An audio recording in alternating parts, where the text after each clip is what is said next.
Alright, let's go. Tirahin natin to.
Sumapot sa langit, ha?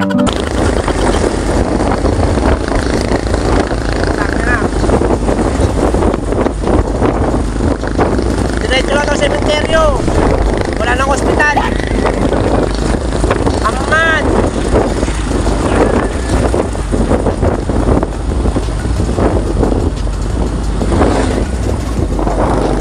Lord, sana bahala, Lord. Narinig yung sinabi? Unang-una pa lang, nagmumura na si Kuya. Tapos, yatap kung yatap daw, patay kung patay daw. Diba? Tapos, doon sa huling part ikaw na bahala, Lord. Eh, paano kung may nangyari sa kanilang masama? Sa pinaggagawa nilang kalokohan? Sisihin nila si Lord. Kasi bahala ka na, Lord Ano yun, joke? Diba? Parang pangit naman nun. Patay kung patay, nagustuhan nila yon kung ano yung mangyari sa kanila, ang bilis nila magpatakbo, nakikipagkarera pa ata sila. Diba? Parang mga nakainom pa naman itong mga to. Grabe. Tapos sasabihin, bahala ka na, Lord. Very wrong. Diba? Kahit kayo, ano sa tingin nyo? Diba? Very wrong. Minsan tuloy, parang napapaisip ako, parang ang bobo na talaga ng Pilipino. Pati ako minsan bumabobo na rin. Kasi hindi ko na maintindihan kung ano nangyayari sa kanila Diba? Kung ano nangyayari, bakit ganun? Ako aminado ako, naging manginginom din ako. Pero hindi ko naman inugali yung ganun na angkas ako sa motor, magsisigaw ako sa kalsada, tapos magmumura, tapos sasabihin ko yung mga ganung salita. Hindi ko nagawa yun.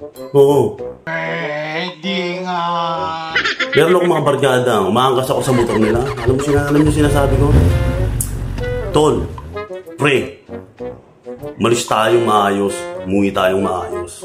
Pero sila, grabe, no? Nagmumura, diba? Kung ano-ano pinagsasabi. Hindi ko alam kung saan lugar to kung taga-san sila, no? Kasi nakatakip yung mukha Tapos yun nga, patay kung patay, wala nang sementeryo, wala nang ospital. Ano ba? Paano ba yun? Hindi ko maalala. Kasi naparaning ako bigla diba? Bigla akong nagulat doon sa sinabi doon sa huli, sa dulo Diba? Wala nang ospital. Diretso na sementeryo, parang gano'n na tayo. Patay yung patay. Tapos ang ending, bahala ka na, Lord. Again, paano kung may nangyari sa kanila? Hindi naman natin sinasabi, di ba? Hindi natin kagustuhan kung may mangyari man sa kanila. Paano kung gano'n nga? Sinong sisisihin nila? Si Lord? Kasi bahala ka na, Lord. Pag may naputol sa parte ng katawan nila, kasalanan ni Lord. Kasi pinabayaan sila, kasi bahala na si Lord. Ganun ba yun? Ano yun? Joke? Sana wag na maulit yung ganito. Diba? Sana hindi na wala na lumabas sa mga ganitong video. Kasi ang pangit, diba?